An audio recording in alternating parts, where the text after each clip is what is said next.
The first step towards achieving your dreams is having the right coach. Get the best education with TADCOM Lab and make your AutoCAD 2D 3Ds Max dreams come true. Download the app now.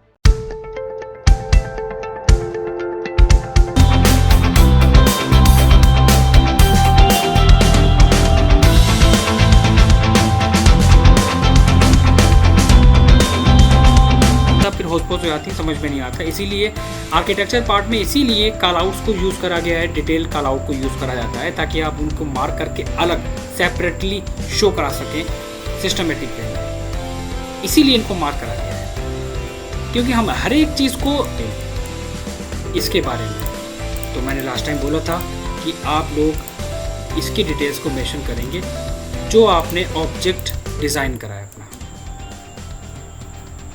Call out details बहुत important है। कभी कभी क्या होता है कि हम लोग कुछ मोल्डिंग्स वगैरह क्रिएट करते हैं फ्रंट एलिवेशंस में, सभी लोगों ने देखा होगा। अरे अब तो खैर, तो टाइप्स ऑफ बेड के नेम जब तक आपको उनको कैटेगरी, आपने बहुत सारे बेड के ये डिज़ाइन के साथ में सभी लोगों की ड्राइंग मैंने देखी, सबने बहुत अच्छा काम किया है, बहुत अच्छा बनाया है, अच्छी डिज़ाइनिंग करी है, बहुत अच्छी डिटेलिंग करी है, बहुत बढ़िया। बट फैक्ट ये है कि हम लोग इसके बेसिस पे सरवाइव नहीं कर सकते, इसके बेसिस पे हम लोग काम बिल्कुल नहीं कर सकते। ये सबसे बड़ा इशू है। ड्राइंग करेक्ट है, ड्राइंग बिल्कुल सही है, but as a professional way में हम लोग इसमें नहीं लेके चल सकते। ड्राइंग बनाना और हर एक चीज़ को सिस्टमेटिक वे में बनाना एक सबसे बड़ा काम होता है। हम लोगों ने अब तक क्या सीखा है, हर एक बच्चे ने अब तक क्या सीखा होता है, ऑफसेट, टेक्स्ट, ट्रिम, डोर को कॉपी पेस्ट करना, कहाँ पर विंडो है विंडो को प्लेस करना, कहाँ पर आपका फर्नीचर आएगा फर्नीचर को कॉपी करो और पेस्ट करके अपनी ड्राइंग में मेंशन कर दो और आप बन गए प्रोफेशनल। एम आई राइट?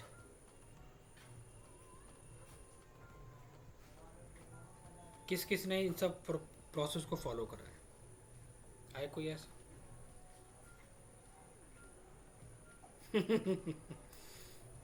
और कोई?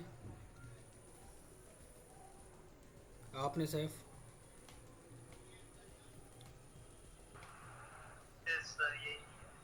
यही किया।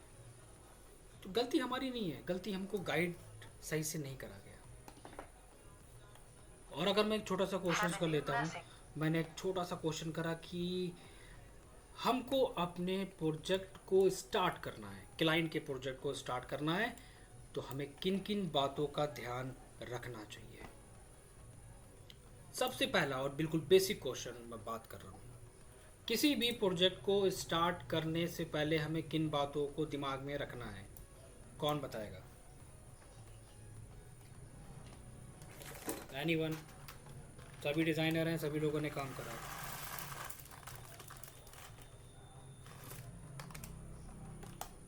है कोई एक्सप्लेन करने वाला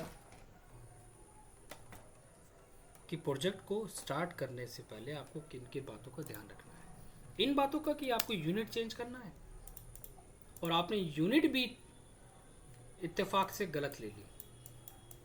इंजीनियरिंग में काम होता ही नहीं है, गलत है। तो यहाँ पर हम स्टार्ट करेंगे बिल्कुल बेसिक से। बस हमें यही चीज़ चेक करना थी आप लोगों का वर्किंग का वे और मेथड क्या होता है। याद रखिएगा हमेशा लाइफ में कि आप जिस सॉफ्टवेयर पे काम करने जा रहे हैं, जब तक आपको सॉफ्टवेयर के बारे में पूरी इन्फॉर्मेशन नहीं है, आप बेकार हैं, आप ज़ीरो हैं। अगर आप अपने स्टेयर्स की 4-5 स्टेप्स को छोड़ के अगर आप बहुत ऊपर पहुंच गए जंप करके, तो भी आप प्रोफेशनल्स नहीं बन सकते, क्योंकि आपने बेस को छोड़ दिया, बेसिक आपने मिस कर दिया। हमेशा ध्यान रखना। So the basic part is very important for your drawing and for your growth of basic का मतलब, हम ऑटोकैड पे काम करने जा रहे हैं। हम ऑटोकैड की उस बेसिक की बात नहीं कर रहे हैं जो बेसिक्स हम लोगों ने पढ़ा है, C O enter copy, M enter move, R O enter rotate, M I mirror करो, लाइन लो, ऑफसेट लो, ट्रिम लो। हम उस बेसिक के बारे में बात करने जा रहे हैं कि हमको किन किन चीज़ों को ध्यान रखना है, वो क्या सा तरीका है जो बहुत इंपॉर्टेंट है हमारे प्रोजेक्ट को फॉलो करने के लिए। सबसे पहली चीज़ आपको पता होना चाहिए आपको ऑटोकैड के बारे में कि ऑटोकैड एक्चुअली चीज़ क्या है, आखिर वो है क्या जिस सॉफ्टवेयर पे हम काम करने जा रहे हैं। हम सॉफ्टवेयर पे काम करने जा रहे हैं तो हमने अब तक क्या सीखा है, ऑटोकैड को ओपन करके यूनिट की सेटिंग्स करो, ऑफसेट लेके काम करना स्टार्ट कर दो। हमने अब तक सिर्फ ये सीखा है। लेकिन हमारा पॉइंट नंबर 1 कहाँ से स्टार्ट होता है, आपकी बेस स्टार्ट होती है आपकी इंटरफेस के साथ में। अभी इंटरफेस क्यों स्टार्ट होता है सर इसका बेसिक इंटरफेस ही क्यों है। एग्जाम्पल, आप एक पीएचडी होल्डर हैं, आप एक उस लेवल पे हैं, और अगर आपसे कोई एक छोटा सा क्वेश्चंस कर लेता है कि सर BOLL का मतलब क्या होता है, आप कहोगे कि ये पता नहीं मुझे, आपको बॉल का मतलब नहीं पता। कोई आपसे क्वेश्चंस कर लेता है APPLE एप्पल का मतलब क्या होता है, आप क्या है, डिग्री लेके बैठे PhD होल्डर,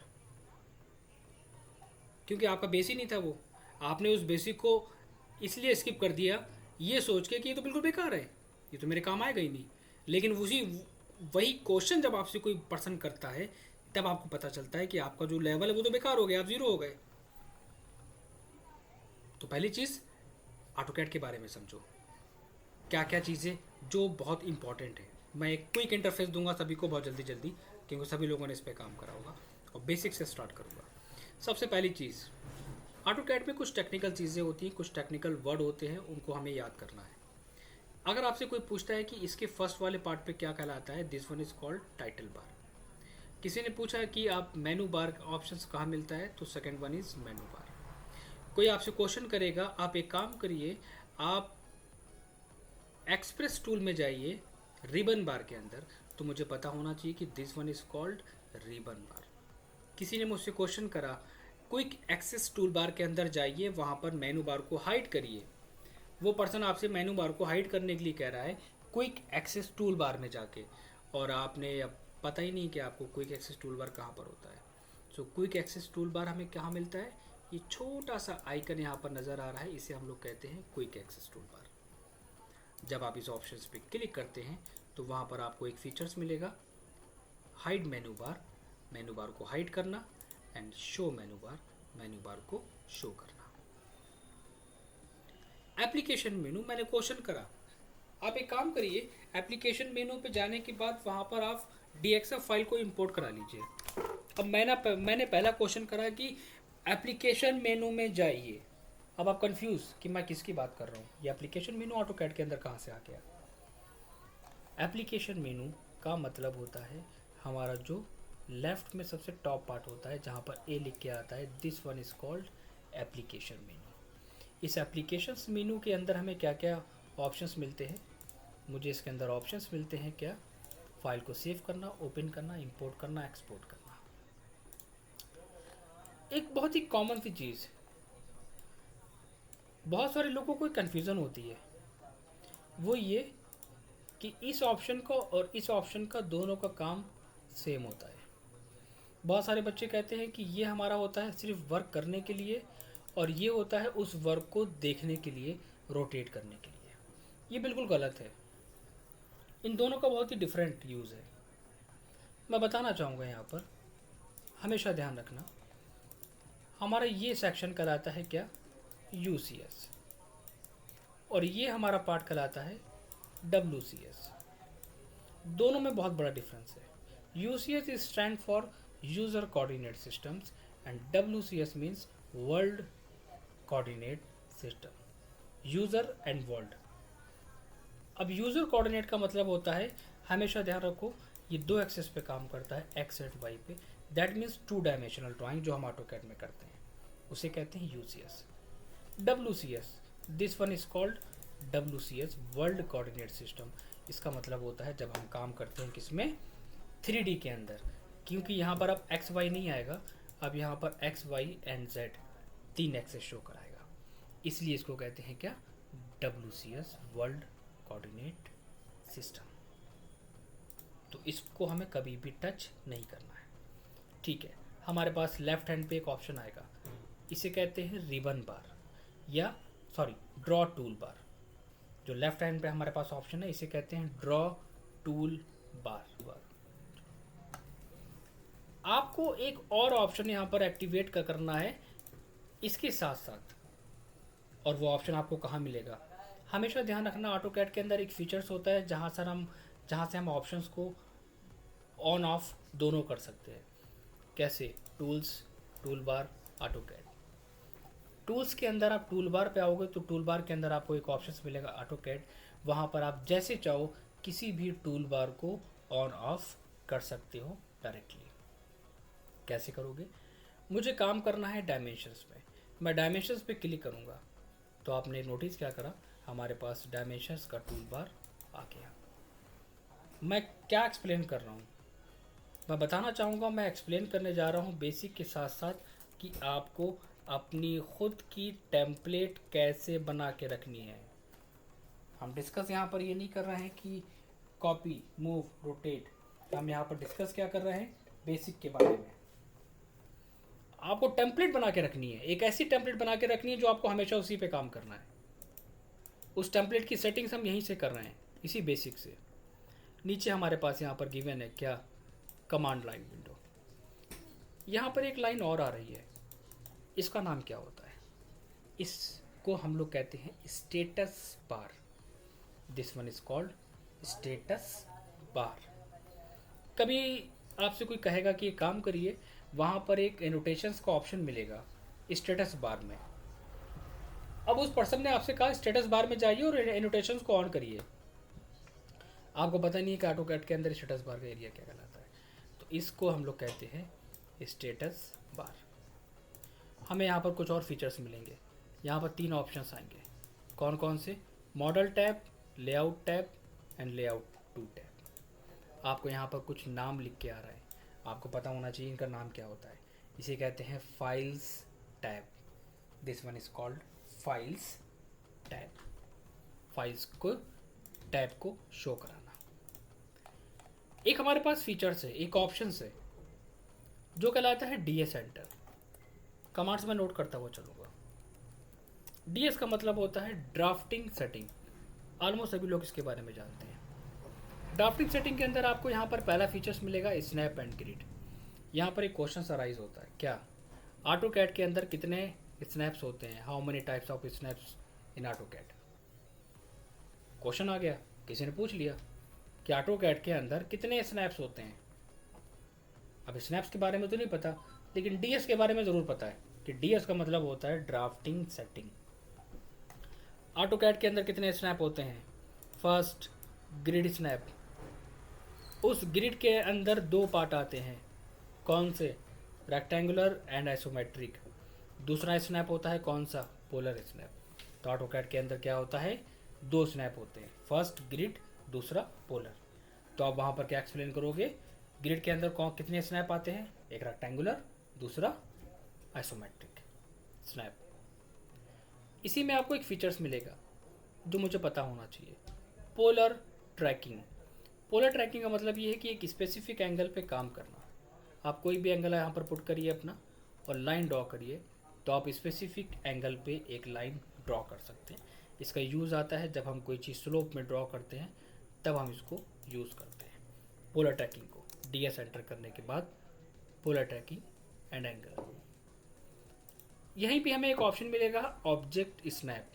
हम जब फर्स्ट टाइम ऑटोकैड को इंस्टॉल करते हैं तो उसके पॉइंट, उसकी स्नैप की सेटिंग आपको यहीं से करना होती है। तो आपको पता होना चाहिए कि आपको ऑब्जेक्ट स्नैप पे आना है और यहाँ पर सेलेक्ट ऑल करना है। डायनेमिक इनपुट एक बहुत अच्छा इन्होंने फीचर्स हमें यहाँ पर दिया है। डायनेमिक इनपुट का मतलब होता है कि ये 2 पार्ट्स पे काम करता है। कौन कौन से? सबसे पहला जो होती है डिस्टेंस, नंबर 2 एंगल। समझ में नहीं आया? एग्जांपल लेते हैं, मुझे एक लाइन ड्रॉ करनी है, उस लाइन की डिस्टेंस होगी 50 और उसका एक एंगल होगा 45। लाइन की डिस्टेंस होगी 50, एंगल होगा 45। आपने क्या करा? 50 टाइप करा। 50 टाइप करने के बाद आपके कीबोर्ड में टैब की होगा, आपको टैब प्रेस करना है। आप जैसे ही टैब को प्रेस करोगे तो वो स्विच करके आपको ले आएगा एंगल के बॉक्स पे। कितना एंगल, मैंने कहा 45 एंटर, तो ऑटोमेटिक हमारी लाइन ड्रॉ हो गई 50 की डिस्टेंस पे 45 के एंगल्स पे। तो दूसरा एक और बेनिफिट होता है, जब हम ऑटो कैड के अंदर कमांड्स को टाइप करते हैं तो वहाँ पर हमें वैल्यूज़ भी मिलती हैं, और अगर हम उस पर कुछ कमांड्स टाइप करें तो वो कमांड्स डायरेक्टली हमारा स्क्रीन पे विजिबल हो जाता है। किसकी हेल्प से? डायनामिक इनपुट की हेल्प के थ्रू। इसी में हमें एक फीचर्स और मिलता है, नीचे यहाँ पर मेंशन है ऑप्शंस। आप जैसे ही ऑप्शंस पे क्लिक करोगे तो आपको कुछ चीज़ें और मिलेंगी जो आपको अपनी सेटिंग को करना है ऑटो कैड की। सबसे पहला हम आते हैं डिस्प्ले के अंदर। अब मुझे नहीं पता कि कौन किस थीम पे काम कर रहा है, कौन किस पे काम कर रहा है, किस थीम पे काम कर रहा है, मुझे इसके बारे में कोई भी आइडिया नहीं है। हाँ, इनकी थीम को देख के लग रहा है कि ये ब्लैक स्क्रीन है, ठीक है। तो आप कोई भी यूज़ कर रहे हो वो मैटर नहीं करता है, लेकिन आज के बाद आप यहाँ पर विंडो एलिमेंट पे जाके कलर थीम को अब लाइट लेके चलेंगे। आपको अपने वर्क के वे को चेंज करना है, चीज़ों को चेंज करना है। अब इसी तरह विंडो एलिमेंट में कलर थीम लाइट, नीचे हमें एक ऑप्शन मिलेगा डिस्प्ले फाइल टैब। इसका बहुत इंपॉर्टेंट रोल है। अगर हम इस डिस्प्ले फाइल टैब को अनचेक कर देते हैं और ओके करते हैं तो पता है क्या होगा? तो ये होगा, हम नंबर ऑफ फाइल्स जितनी भी ओपन करेंगे वो हमारी इस वाले टैब पे शो नहीं करेगी। और जब तक फाइल्स के टैब हमारी स्क्रीन पे विजिबल नहीं होंगे तब तक हम इजीली काम नहीं कर सकते मल्टीपल प्रोजेक्ट्स में। इस बात का ध्यान रखना है सभी लोगों को। सो डिस्प्ले फाइल टैब आपका चेक होना चाहिए डिस्प्ले के अंदर। यहाँ पर इन्होंने दो फीचर्स और दिए हैं हमें। पहला फीचर्स है यहाँ पर कलर्स का। कलर्स का मतलब होता है अगर आपका बैकग्राउंड ब्लैक है तो आप उसे वाइट करेंगे। नंबर 2, अगर आपका क्रॉस एयर ब्लैक है तो अपने बैकग्राउंड की थीम के बेसिस पे चेंज करेंगे।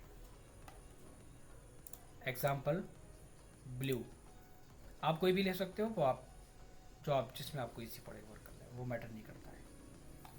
तो यहाँ पर हमने क्या करा, क्रॉस एयर ब्लू कलर का मेंशन कर दिया। इसी में हमें कुछ और फीचर्स मिलते हैं, जैसे कि क्या, फॉन्ट। क्या कभी सोचा है आपने कि आप जो ऑटो कैड की कमांड लाइन के अंदर ये जो फॉन्ट को आप दे रहे हो, क्या आप इनके फॉन्ट को चेंज कर सकते हो? Is this possible? लेकिन हम लोगों ने कभी इसके बारे में सोचा नहीं है, क्योंकि हम लोगों को क्या लगता है कि ये सारी प्री डिफाइंड चीज़ें हैं, वो हमें ऑलरेडी इसके साथ मिली हैं सॉफ्टवेयर के साथ में। ये फीचर्स भी ऑटो कैड के अंदर अवेलेबल है कि आप अगर चाहो तो आप फॉन्ट पे जाके कमांड लाइन के फॉन्ट को डायरेक्टली चेंज कर सकते हो। देखो यहाँ पर मैं टाइप करके दिखाऊंगा तब समझ में आएगा। मेरा फॉन्ट चेंज हो गया, दिस वन।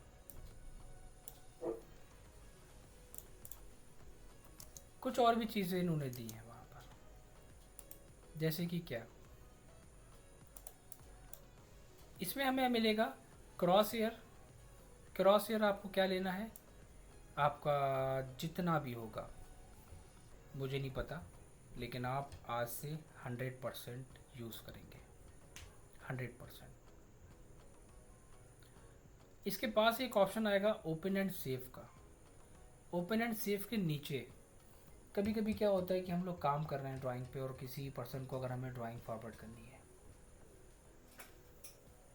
किसी ने कहा कि अपने कुछ प्रोजेक्ट हमको दे दीजिए ताकि मैं उस पर काम करूँ। अब मेरे पास है AutoCAD 2024 और उसके पास है AutoCAD 2010 या 15 या 18। तो हायर वर्जन की फ़ाइल लोअर वर्जन में कभी नहीं ओपन होती है, सभी को पता है। हायर वर्जन की फ़ाइल लोअर वर्जन में कभी भी इंपोर्ट नहीं हो सकती। हाँ, लोअर वर्जन की फ़ाइल हायर वर्जन में आप इजीली ओपन कर सकते हो। तो फिर हम क्या करें? तो लोग क्या करते हैं, मैं इसका भी एक बहुत अच्छी सी बात बताता हूँ। लोग बहुत मेहनत करते हैं, फाइल पे जाते हैं, सेव एज पे जाते हैं, फाइल ऑफ टाइप देखते हैं, फिर उसको सेव करते हैं, फिर ओके करते हैं। कुल मिला के यहाँ पर क्या कहना चाहूँगा, बेचारे बहुत मेहनत करते हैं छोटी छोटी चीज़ों पे काम करने के लिए। यहाँ पर वो ऑप्शंस हमारा गिवन है सेव एज का। आप सबसे लोअर वर्जन सेव करो ताकि आप किसी को भी फाइल फॉरवर्ड करो, वो फाइल इजीली ओपन हो जाए। एक छोटी सी और प्रॉब्लम आती है। प्रोजेक्ट पे मैंने काम करना स्टार्ट कर दिया, काम कर रहा हूँ, अचानक हमारी फाइल वहाँ पर क्या हुई, करप्ट हो गई। फाइल करप्ट हो गई, कैड हमारा क्लोज हो गया, डायरेक्टली ओपन, शट डाउन। क्या होगा? बैकअप नहीं मिला। क्यों?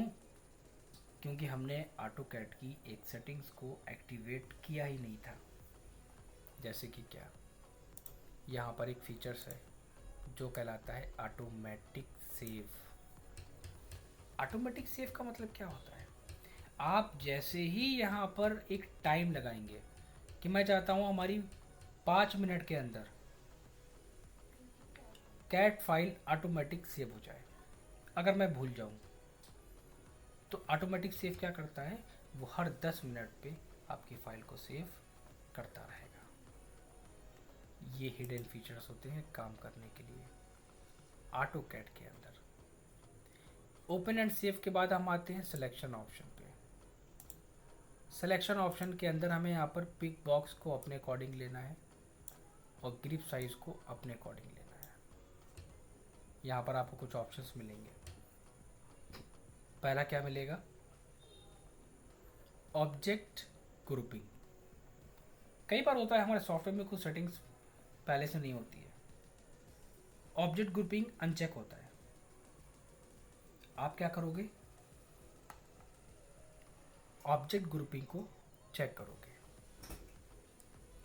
ग्रिप साइज आपका नॉर्मल होना चाहिए, ओवरऑल सेटिंग्स करिए। और सबसे इम्पॉर्टेंट चीज़, हमें यहाँ पर एक फीचर्स मिला है सिलेक्शन इफेक्ट कलर का। This one, selection effect colour का मतलब क्या होता है ये समझाता हूँ मैं थोड़ा सा। आपने कई बार नोटिस करा होगा, जब हम किसी ऑब्जेक्ट को सेलेक्ट करते हैं तो आपने देखा होगा कि आपके ऑब्जेक्ट का कलर ब्लू है, कभी कभी देखा होगा ग्रीन है, कभी रेड है। वो सेटिंग्स डिपेंड करती है कहाँ पर? वो डिपेंड करती है इस ऑप्शंस के अंदर, सिलेक्शन इफेक्ट कलर के अंदर। क्या रखना चाहते हो? अब कोई भी अपना सिलेक्शन रख लो, ओके करो, ओके करो, क्लिक करो, आपका ऑब्जेक्ट सेम कलर में सेलेक्ट होता हुआ नजर आएगा। तो ये क्या है? इसी को कहते हैं बेसिक। यही है बेसिक।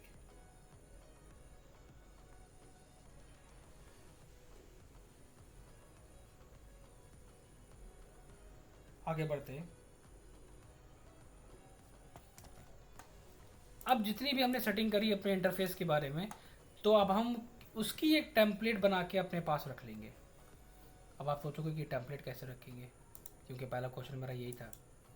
हम बेसिक नहीं पढ़ रहे थे, बेसिक के साथ साथ टेम्पलेट कैसे बनाते हैं उसको पढ़ लेते हैं। बॉटम में हमारे पास एक ऑप्शन आता है, यहाँ पर इस वाले टैब को हम लोग कहते हैं work space switching. Work space switching. आप जैसे ही इस पर क्लिक करोगे तो आपको वहाँ पर एक ऑप्शन नज़र आएगा, सेव करंट एज। आप सेव पे क्लिक करोगे, अपना नेम पुट करोगे। नेम भी क्या डालोगे? नेम भी वही रखोगे जो आप काम कर रहे हो, like architecture plus interior template या कुछ भी, न्यू टेम्पलेट या आर्किटेक्चर टेम्पलेट, कोई भी एक नेम डाल के ओके करा। तो क्या होगा, वो टेम्पलेट हमारी यहाँ पर स्क्रीन पे शो हो जाएगी। इसी में हमें एक ऑप्शन मिलता है कस्टमाइज का। कस्टमाइज के अंदर आओगे तो वो हमें लेकर आएगा कहाँ पर, customise user interface. Customise user interface, यहाँ पर आपको वर्क स्पेस का ऑप्शन मिलेगा। उस वर्क स्पेस के अंदर वो सारी टेम्पलेट्स हैं जो हमने डिज़ाइन करी हैं। अगर आपको किसी को डिलीट करना है, right click, delete, yes, again, और भी हमारे पास टेम्पलेट्स हैं। रीनेम करना है, राइट क्लिक करके होगा। तो सर यहाँ पर डिफरेंट क्या हुआ, क्योंकि हम इसको ब्लॉक में कन्वर्ट कर रहे थे तो ब्लॉक के अंदर हमें जाना पड़ रहा था। लेकिन अगर हमें इनकी प्रॉपर्टीज़ को चेंज करना है तो सिंपल मैं डबल क्लिक करूँगा। ये क्या है, ये है C01, दिस वन C02। मैं ब्लॉक को एडिट नहीं कर रहा हूँ। C03 and C04, chair 1, chair 2, chair 3, बिना ब्लॉक को एडिट करे। गिलास नहीं, ये गिलास नहीं है, कुछ भी देंगे, बोर्ड फिनिश, ओके। ये क्या है, टैग है WD 01। इस तरह काम होता है ब्लॉक एट्रीब्यूट के साथ। इतना टाइम किसी के पास नहीं होता है कि वो चीज़ों को इंडिविजुअली क्रिएट करके मेंशन करे। हमेशा ध्यान रखना इस चीज़ को। क्यों? क्योंकि ये एक छोटा सा एग्जांपल है। बड़ी ड्राइंग पे काम करोगे तो कितने टैग बनाओगे, कितने फर्नीचर्स क्रिएट करोगे, कितनी चेयर के टैग दोगे, कितने मटेरियल के फिनिश दोगे। अगर आप किसी और डिटेल पे काम कर रहे हो तो इन टैग को बनाने का टाइम इतना नहीं होता है। इन छोटी डिटेल्स पे आपको मेंशन करने का इतना टाइम नहीं होगा आपके पास। और तो और इन टैग को, इन सिंबल्स को मेंशन करने का इतना टाइम नहीं होगा। इसलिए आपको ब्लॉक के थ्रू सारी चीज़ें पहले से क्रिएट करके रखनी पड़ेंगी। एलिवेशंस के सिंबल, ब्लॉक और एट्रीब्यूट, एलिवेशन के सिंबल ब्लॉक एंड एट्रीब्यूट के साथ, सेक्शन के सिंबल ब्लॉक एंड एट्रीब्यूट के साथ, मटेरियल के टैग ब्लॉक एंड एट्रीब्यूट के साथ, किसी कीनोड को मेंशन करना ब्लॉक एंड एट्रीब्यूट के साथ, paint finish, call out finish, detail markup systems, everything. ये बेसिक है, इसको कहते हैं बेसिक। ये कहलाता है ऑटोकैड का बेसिक, कि काम करने का प्रोसेस होता क्या है एक्चुअल में। तो आई थिंक काफ़ी हो गया आज के पहले दिन। तो सभी लोग मुझे बताएं क्या क्या सीखा।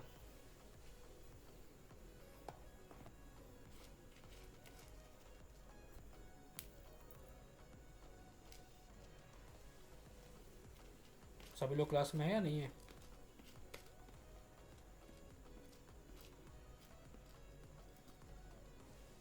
सैफ जी सर, क्लास में ही है। बताइए आपने क्या सीखा था जब ऑटोकैड स्टार्ट करा था अपना?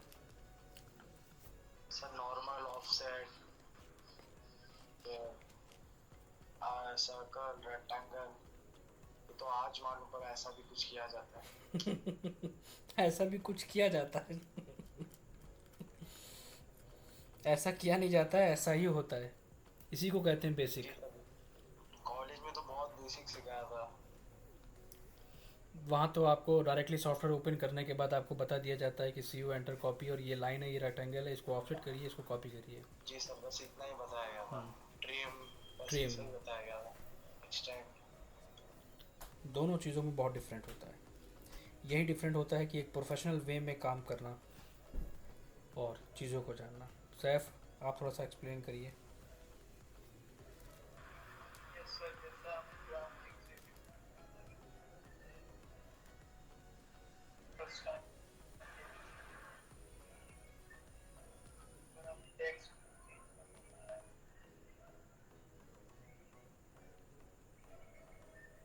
ओके। ओके तो बताया सैफ, आपकी बहुत स्लो वॉइस आ रही है, ऐसा क्यों? कहीं आप बाहर हैं क्या?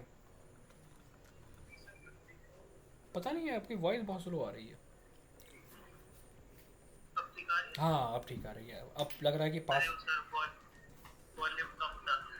हाँ, वही मैं सोच रहा था, बहुत दूर से बात कर रहे हो ऐसा लग रहा था। तो क्या कह रहे आप, क्या क्या सीखा? सर जैसे आपने ड्राफ्टिंग सेटिंग में बताया ना, डिफरेंट ऑप्शंस आ रहे हैं, हम्म कैसे आपको उसको सेट करके रखना है। और ये बॉक्स एक्टिव का बताया था, ब्लॉक हम्म ब्लॉक कैसे क्रिएट करें, इससे हमारा टाइम भी सेव हो। आप जब किसी प्रोजेक्ट पे काम करते थे तो किस तरह करते थे? सर वो तो एक आध ब्लॉक बना लिया, फिर उसको मतलब काम पे से डाउनलोड ही नेट पे से डाउनलोड करके डब्ल्यूजी को कॉपी पेस्ट कर तब ये क्रिएट किया। हम्म समझ गया। हम्म सही है। इसका मतलब ये है कि आगे जाके आप लोगों को बहुत मेहनत करना पड़ेगी, और बहुत मेहनत कराने वाला हूँ मैं आप दोनों लोगों से। जी सर। ठीक है। कुछ बातों का हमें ध्यान रखना है, कुछ बातें हम बहुत अच्छी तरह पर डिस्कस कर लेते हैं। सबसे पहली चीज़ ये है कि हम लोग बहुत ही डिटेल ड्राइंग्स पे काम करने जा रहे हैं। हम लोग उस लेवल को टच करने जा रहे हैं, उस लेवल को जो एक आर्किटेक्ट और जो एक इंटीरियर डिज़ाइनर का लेवल होता है। मीन्स 5 साल का जिसने आर्किटेक्चर किया हो और 2 से 3 साल का इंटीरियर का करा हो, 4 से मतलब आप टोटल 9 साल या 7 साल भी अगर आप मान के चलो, तो 7 साल की चीज़ें अगर आपको 3 महीने में लेके चलनी है, दैट मीन्स कि आपको 2 चीज़ें 100% ध्यान देनी है। Patience, number 2 dedications. पेशेंस बहुत इंपॉर्टेंट है, क्योंकि बहुत सारे बच्चे पेशेंस अपना लूज़ कर देते हैं, थक जाते हैं। नहीं हो पाएगा सर, इतनी डिटेल्स पे हम काम नहीं कर पाएंगे सर। इसका मतलब क्या हुआ? आपकी सक्सेस, आपकी ग्रोथ रुक गई, आप क्या हो गए? ज़ीरो। आप आगे काम नहीं कर सकते, यू आर फिनिश्ड। तो डेडिकेशन होना इंपॉर्टेंट है। पेशेंस मतलब टाइम ड्यूरेशन को बिल्कुल फॉलो नहीं करना है कि मेरा कोर्स है 3 महीने का तो मैं 3 महीने में ही खींचूंगा। नहीं, हम आपके साथ हैं। जब तक आप परफेक्ट नहीं बनेंगे, हम तब तक आपको नहीं छोड़ेंगे। बच्चों के साथ मैं हमेशा रहता हूँ। 3 साल, 2-3 साल से बच्चे हमेशा हमसे जुड़े हुए हैं। तो ये सोचने की ज़रूरत नहीं है। आपको सिर्फ 2 चीज़ों पे फोकस करना है, क्वालिटी ऑफ वर्क मेंटेन करना है, क्वालिटी पे फोकस करना है। तीसरा पॉइंट, जो टास्क मैं दूंगा उस टास्क पे 100% काम करना है दोनों लोगों को। अगर वो टास्क इन केस कंप्लीट नहीं होता है, आप मुझसे डायरेक्ट कहिए कि सर हम आगे टॉपिक स्टार्ट नहीं करेंगे जब तक मेरा टास्क कंप्लीट नहीं होगा। क्यों? क्योंकि वहाँ पर क्वालिटी ऑफ वर्क आपकी क्लास नहीं इम्प्रूव करेगी, क्वालिटी ऑफ वर्क आपका टास्क इम्प्रूव करेगा। याद रखना, क्लास 40% और 60% आपकी प्रैक्टिस और टास्क। तो task is very important for me. तो हम लोग उसी पे आगे काम करेंगे। आप कुछ पूछने जा रहे थे सैयद, कुछ कहना चाह रहे थे आप? जी नहीं सर। ठीक है। तो बाकी इसकी डिटेल्स मैं फॉरवर्ड करता हूँ ग्रुप के अंदर। कल मॉर्निंग में आप लोगों को उसका लिंक मिल जाएगा इसके लेक्चर का। तो उस लिंक पे जाके आप ड्राइव से हमारी वीडियो को डाउनलोड करके हमेशा अपने पास रखिए, और इसके कल नोट्स बनाना स्टार्ट करिए सभी लोग, बिल्कुल ज़ीरो से। और ये मान के चलिए आपको कुछ नहीं आता ऑटोकैड में, ज़ीरो से मान के चलोगे तभी सीखोगे। ठीक है? बाकी सब क्लियर है? जी sir, thank you so much. Thank you so much, thank you so much. Thank you, good night. Okay, good night.